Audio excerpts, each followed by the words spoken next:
Hello friends, good evening. आज फिर से आपके सम्मुख आए हैं एक नए वीडियो को लेकर। वीडियो का विषय जो है वो इस प्रकार है कि who is the best soldier, who is the best warrior in Mahabharata. Mahabharata में सबसे अच्छा योद्धा, सबसे अच्छा वॉरियर कौन था श्री कृष्ण के अलावा? क्योंकि श्री कृष्ण को इंसानों ने एक देव माना है और देवता की शक्ति असीम होती है, तो लौकिक मनुष्यों में रखते हैं। जो इस लौकिक मनुष्य में हम गुरु के आधार पर, तपस्या के आधार पर और शस्त्रों के आधार पर तीन वर्गीकरण करेंगे, और एक लास्ट रखेंगे। वो आधार नहीं रखेंगे, वो तुलना रखेंगे, किसने किसको कितनी बार युद्ध में पराजित किया। सबसे पहले रखते हैं गुरुओं के आधार पर। तो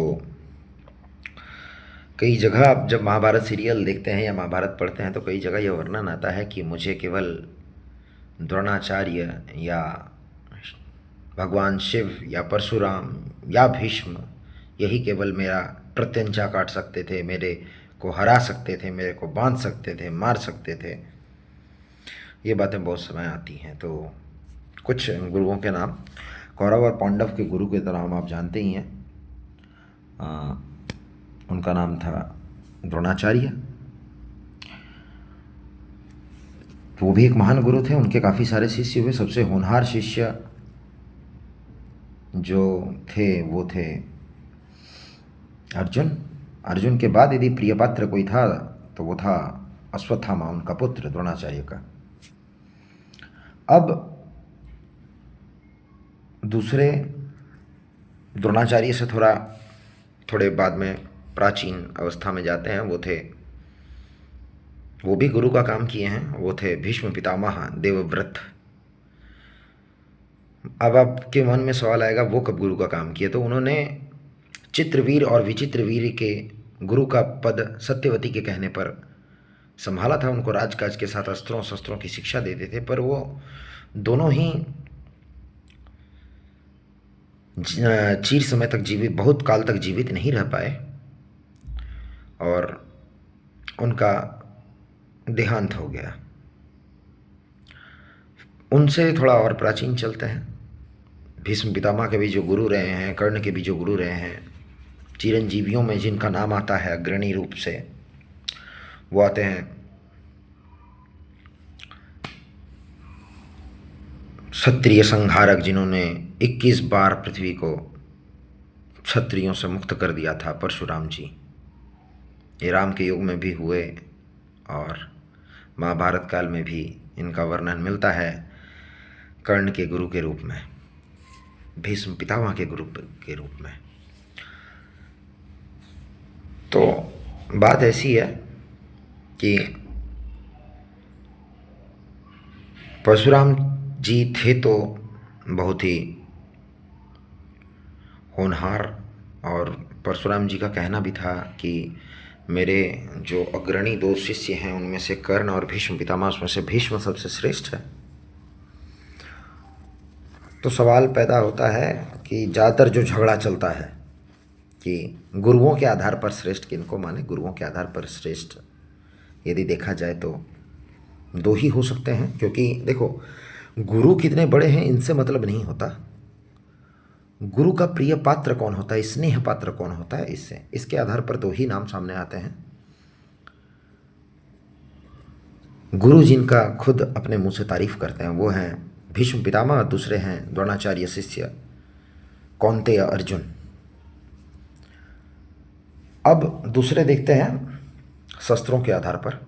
तो महाभारत काल में बहुत सारे शस्त्र बहुतों के पास थे। ब्रह्मशीर अस्त्र, ब्रह्मास्त्र,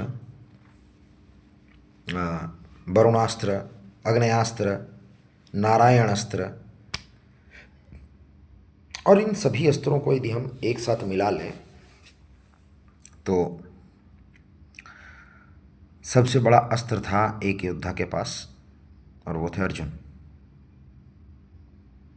ये मैं इस आधार पर नहीं बोल रहा हूँ क्योंकि अर्जुन का नाम सबसे मान्य गण्य लोग अपने इसमें लेते हैं। बोला जाता है द्रुपद ने द्रौपदी का जो द्रौपदी जब बाल्यावस्था में थी, या द्रुपद ने जब बाल्यावस्था में युवावस्था में अर्जुन को देखा था, तो उसने बोला था ऐसे योद्धा के साथ मेरी एक बेटी होती तो उसका मैं शादी करवाता। और वो भी आधार देखिए किस प्रकार था। द्रोणाचार्य ने बोला था कि द्रुपद को बांध लाओ।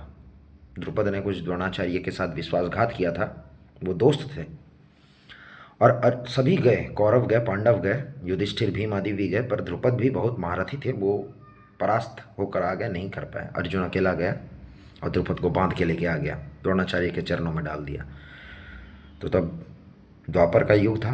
अभी के समय में ऐसा कोई कर दे तो खानदानी दुश्मनी हो जाए, पर द्रुपद देखा कि नहीं, बालक योग्य है, निपुण योद्धा है, तो वह अर्जुन के पराक्रम को देखकर उस पर मोहित हो बैठा और बोला कि मेरी यदि एक पुत्री होती, और कालांतर में वो पुत्री हुई और उसका शादी भी, उसका नाम द्रौपदी हुआ और उसका शादी भी अर्जुन से हुआ, या 5 पांडव से हुआ, जो भी आप बोल सकते हैं। तो अर्जुन के पास पशुपात अस्त्र था। पशुपात अस्त्र शिवजी का अस्त्र था। किरात अर्जुनियम एक बहुत बड़ा संस्कृत का काव्य है। वह उसी आधार पर रचा गया है कि जब अर्जुन तपस्या करते हैं, शिवजी उसके सामने किरात रूप में प्रकट होते हैं, दोनों के बीच में मल्ल युद्ध होता है, और मल्ल युद्ध होते होते जब अर्जुन का हाथ शिवजी के पांव पर पड़ता है तो शिवजी उस पर बहुत प्रसन्न होते हैं और उसको वरदान देते हैं कि वत्स, मैं शिव हूँ, तुम्हारे पराक्रम, तुम्हारी तपस्या से मैं बहुत ज़्यादा प्रसन्न हुआ, मांगो क्या मांगते हो। तब अर्जुन पशुपात अस्त्र मांगता है और शिवजी उसे पशुपात अस्त्र प्रदान करते हैं, पर अर्जुन उसका प्रयोग कभी नहीं करता। अश्वत्थामा जैसी बुद्धि होती अर्जुन की तो अर्जुन उसका प्रयोग कर भी दिया होता, पर अर्जुन उसका प्रयोग नहीं करता, क्योंकि यदि कर दिया होता तो अर्जुन एक जगह कहता है महाभारत में कि केवल महाभारत के युद्ध को वो एक पलक झपकाने भर में समाप्त कर सकते थे, क्योंकि उनके पास पशुपात अस्त्र था। ये तो होगी अस्त्र की बात। अब आते हैं तपस्या की। तो महाभारत में सबसे ज़्यादा तपस्या यदि किसी ने किया है, अभी ये यदि आप देखते हो, तपस्या मतलब देवताओं की तपस्या, कष्ट रूपी तपस्या नहीं। कष्ट रूपी तपस्या को यदि हम देखें तो उसमें कर्ण का भी नाम आ सकता है, क्योंकि माँ के द्वारा त्यज्य एक गरीब सूत के घर में बड़ा होना, उसको वो मान इज्जत, राजकुमार होने के बाद भी, राजपुरुष होने के बाद भी उसको वो मान इज्जत नहीं मिलना, उसके अतिरिक्त बदनामी होना, चाहे वो द्रौपदी के स्वयंवर में द्रौपदी उसकी सूत पुत्र बोल के उसका बेइज्जती करती है, या फिर भीम के द्वारा जब अस्त्र शस्त्र विद्याओं का प्रदर्शन चल रहा था तब उसको सूत पुत्र कह के नकार दिया जाता है कि हम अब आपसे लड़ाई नहीं करेंगे क्योंकि हम राजकुमार हैं और आप सूत। तो यदि कष्ट का बात करें तो कष्ट में कर्ण का नाम सर्वोपरि, कष्ट रूपी तपस्या में। परंतु यदि ईश्वरीय तपस्या की बात बोलें, ईश्वरीय आराधना की बात बोलें, भगवानों की उपासना की बात बोलें, तपस्या की बात बोलें, जिसके माध्यम से अस्त्र शस्त्र प्राप्त किया जाता है, तो वो सबसे ज़्यादा अर्जुन ने किया था। कभी इंद्र का, कभी ब्रह्मा का, कभी आप बोला जाए कि जितने काल तक पांडव वन में रहे अर्जुन तपस्या में ही लीन रहा। अज्ञातवास के समय भी वो कंट्रोलेंस पावर बहुत था अर्जुन में। गंधर्व कन्या उर्वशी आई थी उसके पास, बोली थी आप मुझसे गंधर्व विवाह कर लो। अर्जुन ने यह कहकर टाल दिया था कि आप हमारे धर्म पिता अर्थात इंद्र के सभा की नर्तकी हो, आप हमारे लिए माँ के समान हो, उसको माते कह के संबोधित किया था। पर आप जानते ही हो, अब वोमन इज़ अ वोमन, उनको यह लग गया बुरा, तो उन्होंने श्राप दे दिया कि 1 साल तक तू किन्नर बन के जिया। किन्नर कहते हैं जो, देखो वो शब्द का मैं प्रयोग नहीं कर सकता क्योंकि वो बहुत ही अपमानजनक मुझे शब्द लगता है। ट्रांसजेंडर आप कह सकते हैं उसको अंग्रेजी भाषा में, किन्नर ट्रांसजेंडर को कहा जाता है। और उस समय उसका बृहन्नला नाम पड़ा अर्जुन का, और उस समय भी वो युद्ध जीता। तो ये 3 पॉइंट हुए। 3 पॉइंट में सबसे ज़्यादा हमें यही विदित होता है कि अर्जुन सबसे ज़्यादा पराक्रमशाली था। अब आते हैं कि जब आपस में युद्ध हुआ तब बहुत कोई कहते हैं, बहुत सारे मैंने रील्स, बहुत सारे मैंने वीडियोस देखे, उसमें कहा जाता है कि श्री कृष्ण कहते हैं कि, बहुत सारे कहते हैं कि अर्जुन इसीलिए पराक्रमी था क्योंकि श्री कृष्ण उसके, और रथ भी वैसा मिला हुआ था, गांडीव धनुष मिला हुआ था, तो गांडीव अर्जुन के पराक्रम को देखते हुए अग्निदेव ने उसे प्रदान किया था कि हे अर्जुन, तुम काफ़ी पराक्रमी हो, और तुमको, और यदि अर्जुन के गांडीव धारण करने को गिना जाता है तब तो सुदर्शन चक्र भी दिया गया था, प्रदान किया गया था, तो उसको भी गिनना चाहिए। परंतु उसको ऐश्वर्य रूप से हम लोग देख लेते हैं, ईश्वरीय रूप से उसका हम लोग ये करते हैं कि सुदर्शन केवल कृष्ण जी का नहीं, वो नारायण का ही अस्त्र है। तो नारायण का अस्त्र नारायण के पास जाता है, तो उसको हम लोग गणना नहीं कर रहे हैं, उसको हम लोग गिनेंगे नहीं। गांडीव धनुष था।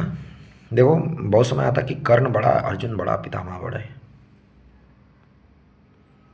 तो यदि देखा जाए तो पितामह, भीष्म पितामह जिस काल में युद्ध लड़ रहे थे, उस उम्र को देखते हुए उनका पराक्रम भी कम नहीं था। परंतु जब केवल महाभारत के युद्ध में, एक महाभारत का ही युद्ध नहीं हुआ, उससे पूर्व और उससे बाद भी बहुत छोटे बड़े युद्ध हुए हैं, तो उन युद्धों के आधार पर हम इसकी गणना करते हैं। सबसे मुख्य मुख्य जो आते हैं, एक बार की बात है जब अज्ञातवास, द्यूत क्रीड़ा के बाद जब अज्ञातवास का समय आया, अज्ञातवास में जब बोला गया कि अंतिम वर्ष यदि हम लोग तुमको ढूंढ लेते हैं, या 12 साल के दौरान हम कौरव के द्वारा यदि पांडवों को ढूंढ लिया जाता है, तो आप को फिर से 12 साल का अज्ञातवास प्राप्त होगा, और ये कंटिन्यू चलेगा। फिर 12 साल में यदि हम आपको ढूंढ लेते हैं तो फिर 12 साल का अज्ञातवास, ताकि वो वन जीवन से कभी बाहर न निकल पाए। इस बात को लेकर शकुनी ने दुर्योधन से चर्चा की, और दुर्योधन ने कहा कि हाँ, ये जो बुद्धि है ये तो कार्य करेगी, हम यदि उसे ढूंढ लेंगे, क्योंकि हम लोग हस्तिनापुर के युवराज हैं, हम चाहें तो क्या नहीं कर सकते हैं। अर्जुन उस समय बृहन्नला, आपको जो मैं बोला उर्वशी के श्राप के कारण, विराट के सभा में वो उत्तर की बहन उत्तरा, जो कालांतर में अभिमन्यु की धर्मपत्नी भी बनी, उत्तरा को वो नृत्य, और क्योंकि अर्जुन, देखिए, जो भी महान योद्धा हुए हैं, चाहे वो अर्जुन हो चाहे समुद्रगुप्त हो, सभी वाद्य यंत्र बजाने में बहुत ही निपुण रहे हैं। समुद्रगुप्त इतना था कि उसको नेपोलियन ऑफ इंडिया कहा जाता था। हालांकि नेपोलियन को कहना चाहिए कि समुद्रगुप्त ऑफ यूरोप, क्योंकि देखा जाए तो समुद्रगुप्त नेपोलियन से पहले हुए हैं। पिता से पुत्र का परिचय होता है, पुत्र से पिता का परिचय बहुत देर बाद, यदि बहुत कालों बाद होता है। यदि पुत्र वैसे ऐश्वर्य को प्राप्त कर ले, वैसे पराक्रम को प्राप्त कर ले, तब पुत्र से पिता का परिचय होता है। तो जैसे कि इंग्लिश में भी कहा जाता है कि संस्कृत में एक है कि Kalidas is the Shakespeare of Sanskrit literature, but I think Shakespeare is the Kalidas of English literature, because Shakespeare से पहले कालिदास का जन्म हुआ था। शेक्सपियर उसके बहुत बाद में आए हैं। कालिदास ने बहुत उससे पहले नाटक, खंड काव्य, गीति काव्य, ये सब लिख दिए थे। खैर, टॉपिक से नहीं हटते हैं, फिर से वापस आते हैं। तो उस समय दुर्योधन ने यह बोला कि चलो एक ये देखते हैं कहाँ पे पांडव हो सकते हैं। तो दुर्योधन के कौरव पक्ष में से कहा गया कि भारत के वह राज्य को देखो जिस राज्य में सबसे ज़्यादा उन्नति हो रहा है। यदि वो राज्य उन्नत हो रहा है, छोटा राज्य होने के बावजूद भी यदि वो उन्नत हो रहा है, तो वह वहाँ पे पांडव है, तो वह वहाँ पे पांडव अवश्य हो सकते हैं, और उसको हमें एक बार देखना चाहिए। और तब उनको देखने पर मिलता है कि राजा विराट का राज्य बहुत ही ज़्यादा उन्नत हो रहा है, उसमें गौधन भी बढ़ रहे हैं, साथ साथ ऐश्वर्य भी बढ़ रहा है, सैनिक शक्ति भी बढ़ रही है। तो वो बोलते हैं कि चलो विराट को एक बार परखा जाए। तो विराट को परखने के लिए क्या करना पड़ेगा, तो उसका गौधन का चोरी करते हैं। और काल ने कुछ इस प्रकार से इस चीज़ को ठीक किया, इस प्रकार से, ठीक क्या बोलेंगे, इस प्रकार से इसको रचा कि जिस समय गौधन चोरी करने के लिए समस्त कौरव पक्ष मतलब उसमें द्रोणाचार्य, पितामह, कर्ण, कौरव पक्ष के 100 भाई, कृपाचार्य, अश्वत्थामा, और भी जो थे, जयद्रथ आदि, सब उसमें भाग लिए गए गौधन को चोरी करने के लिए। और उस समय कोई था नहीं विराट राज्य में, सभी गए थे जंगल में आखेट खेलने। और आप जब जानते हैं राजा जब जाता है तो अपने साथ अपनी पूरी सेना को लेकर जाता है। कुछ सैनिक गण थे महल में औरतों की हिफाजत करने के लिए, राज्य को देखने के लिए। तो वो युद्ध करने जा नहीं सकते थे कि युद्ध के लिए निकल जाए, और पीछे से आके किसी ने यदि राजधानी पर हमला कर दिया तो फिर काम खराब है। तो वो नहीं जा पाए। तो तभी राजकुमार उत्तर ने कहा कि मैं जाऊंगा, मैं युद्ध करूंगा हस्तिनापुर की अक्षौणी सेना के साथ। जब युद्ध भूमि में तो जब गए तो द्रौपदी वहाँ सारंगी का नाम धारण करके वहाँ पे दासी का काम करती थी। नाम में थोड़ा अंतर हो सकता है, पर मैं भी देखा नहीं था, मैं ऐसे ही बोल रहा हूँ कि शायद सारंगी नाम था उनका, सारंगी या ऐसे ही कुछ। द्रौपदी, पर इतना श्योर हूँ कि वो दासी का काम करती थी। जो वहाँ की राजमाता थी, राजरानी थी, उनकी दासी का काम करती थी। द्रौपदी ने भी कहा कि ये जो बृहन्नला है ये बहुत अच्छा सारथी रही है, पहले भी राजाओं की सारथी रही है ये, तो इसको ले जाओ। उत्तर मान गया। बृहन्नला भी बोला हाँ मैं सारथी का काम कर सकती हूँ, जो कि अर्जुन था। तो अर्जुन सारथी बना, बृहन्नला जिसका नाम था वो किन्नर वेश में वो सारथी बना। और पर जब अक्षौणी सेना के घोड़ों को टाप और हाथी के चिंघाड़ने की आवाज़ सुनाई दी तो उत्तर डर गया। उत्तर डर के पीछे भागने लगा। अर्जुन ने याद दिलाया कि क्षत्रियों का धर्म नहीं होता पीछे भागना, पर उत्तर तब भी बोला कि नहीं, मैं इस सेना से नहीं टकरा सकता। अर्जुन बोलता है उत्तर तब तुम सारथी बनो और मुझे युद्ध लड़ने दो, उससे पहले चलो जंगल की ओर जाते हैं। जंगल की ओर गए। एक वट वृक्ष के ऊपर उनके सभी अस्त्र शस्त्र रखे हुए थे। अर्जुन अपने गांडीव को निकालते हैं, अपने अक्षय तुनीर को निकालते हैं, प्रत्यंचा चढ़ाते हैं। तो उतने भव्य धनुष को देखकर पूछते हैं वहाँ पे, उत्तर बोलता तुम कौन हो? अर्जुन बोलता मैं अर्जुन हूँ। बोलता तुम मजाक मत करो, तुम अर्जुन नहीं हो सकते, तुम तो एक अर्धनारी अर्ध पुरुष हो। तब अर्जुन अपने सभी नामों को वहाँ गिनाता है कि मुझे कृष्ण मुझसे बहुत ज़्यादा प्रेम करते हैं, इसलिए पार्थ कहते हैं। मैं दोनों हाथों से एक समान धनुष की प्रत्यंचा खींच सकता हूँ, बाण चला सकता हूँ जितनी तेज़ी से उतनी जोर से, तो इसलिए मुझे सव्यसाची कहा जाता है।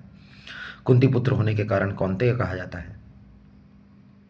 कृष्ण मुझे धनंजय नाम से ही पुकारते हैं। इस तरह से अपना नाम वहाँ पे अर्जुन अपना पूरा परिचय देता है अपने नामों के साथ। फिर अर्जुन युद्ध लड़ने जाते हैं और सबको वहाँ पे पराजित करके, मूर्छित करके, उनके गले पे लटका हुआ रेशमी वस्त्र, क्योंकि उत्तरा कहती है अर्जुन से कि मेरे गुड्डे गुड़ियों के लिए उनका रेशमी वस्त्र लेके आना। तो उस समय सभी कर्ण से लेकर पितामह तक को सबको मूर्छित करके, द्रोणाचार्य को मूर्छित करके अर्जुन ले जाता है। यह एक पहला, जब कर्ण से अर्जुन, पितामह से अर्जुन श्रेष्ठ अपने आप को दर्शाता। दूसरा, एक बार की बात है जब गंधर्वों ने दुर्योधन को पकड़ लिया था। गंधर्व कहता है आधा मनुष्य आधा देवता। सभी छुड़ाने का, कौरव पक्ष के सभी योद्धा छुड़ाने के लिए गए। कर्ण भी गया था, पर गंधर्व तो गंधर्व हैं, वो आधा देवता हैं, युद्ध भी उतने ही प्रबल तरीके से लड़ते हैं, तो नहीं छुड़ा पाया। तब युधिष्ठिर ने कहा था देखो हमारे भाइयों के बीच में जो भी मनमुटाव हो वो अलग बात है, पर अर्जुन हम एक वंश के हैं, तुम्हें जाना चाहिए, गंधर्वों से युद्ध करके दुर्योधन को छुड़ाना चाहिए, और कर्ण को भी बंदी बना लेते हैं गंधर्व। तो तब अर्जुन जाता है और दुर्योधन के साथ साथ कर्ण को भी वहाँ से छुड़ा के लाता है। कर्ण को इसका एक गुमान रहता है कि अर्जुन मुझे छुड़ा के लाया, कभी ऐसा मौका मिले तो मैं अर्जुन को परास्त करना चाहूँगा।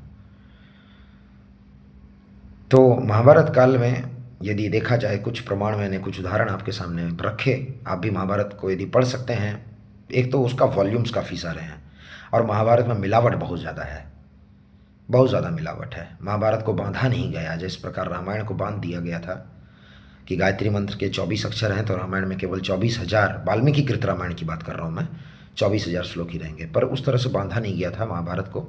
तो कालांतर में पंडितों ने, विद्वानों ने संस्कृत के अपने अपने श्लोक उसमें डाल दिए। इसीलिए महाभारत जब आप पढ़ोगे, फलाने ऋषि की कथा, फलाने इसकी कथा, फलाने उसकी कथा। जब वेद व्यास जी ने लिखा था तो महाभारत इतना बड़ा नहीं लिखा था। महाभारत में बहुत ज़्यादा मिलावट है, परंतु यदि कहीं पे आपको विशुद्ध महाभारत की प्राप्ति हो तो आप अवश्य पढ़ें, और मेरे बात पे यकीन ना करें, आप खुद पढ़ें, खुद जानें, और तब यदि आपको लगा कि मैं सही बोला तर्क वितर्क के आधार पर, तो बिल्कुल अपने भाई को सपोर्ट कीजिए। ये वीडियो मैं आपके लिए बना रहा हूँ ताकि सत्य असत्य का निर्णय हो सके, और केवल धार्मिक पक्ष पे नहीं, हम बहुत सारे चीज़ों को सामने लाएंगे। अभी रिसर्च चल रहा है, मैं खुद पढ़ रहा हूँ, क्योंकि खामखा बकवास करना किसी के सामने सही नहीं होता। हम लोग फॉरेन अफेयर्स पे भी लेके आएंगे, फिर आपके स्पेस साइंस पे भी लेके आएंगे, संस्कृत के ग्रामर्स, हिंदी के ग्रामर्स, इंग्लिश ग्रामर्स, सभी चीज़ के। इसीलिए हमने अपने साथ ही साथ हम फूड ब्लॉग भी लेके आएंगे, इसीलिए हमने अपने चैनल का नाम मिसलेनियस एक्टिविटीज़ रखा। मतलब ऐसा एक्टिविटी जो हम आज आए आए आजमर्रा की ज़िंदगी में सॉरी आजमर्रा की ज़िंदगी में हम लोग करते रहते हैं, और जो इम्पोर्टेंट होते हैं पर हम लोग उसको उतना गणमान्य नहीं देते, but they are quite important. और बाकी जो करंट अफेयर्स, जिन foreign politics, foreign policies, current politics and ethics के ऊपर जो हम लोग लेके आएंगे, तो वीडियो क्रमशः इस चैनल में आपको मिलता रहेगा। आप सभी का धन्यवाद कि आप लोग सपोर्ट कर रहे हैं। हम अपने पूर्व बनाए हुए वीडियो में जिस प्रकार बताए थे, हम लोग इस चैनल में बिल्कुल नए हैं। मोबाइल से मैं बना रहा हूँ इस उम्मीद के साथ कि आप लोगों ने बहुत रंगों को राजा बनाया है, थोड़े इस रंग को भी आप देख लीजिएगा। इसके साथ नमस्कार। आपका दिन, आपकी रात्रि मंगलमय हो। आपके परिवार को भगवान लंबी आयु दीर्घायु प्रदान करे। इसके साथ मैं देवांजन आप लोगों से यहीं पे अलविदा कहता हूँ। अगले वीडियो में मिलेंगे। धन्यवाद।